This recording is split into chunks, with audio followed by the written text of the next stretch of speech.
Head মানে কি? I মানে? নোজ মানে?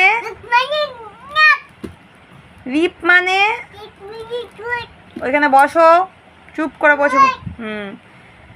হেয়ার মানে কি? ঠিক আছে, হেয়ার মানে কি? ইয়ার মানে কি? ইয়ার মানে কি? হ্যান্ড মানে কি? বেলি মানে কি? লেক মানে কি? কি?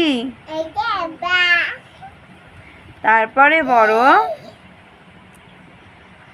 বলো তো অ্যাপেল মানে কি? অ্যাপেল মানে কি?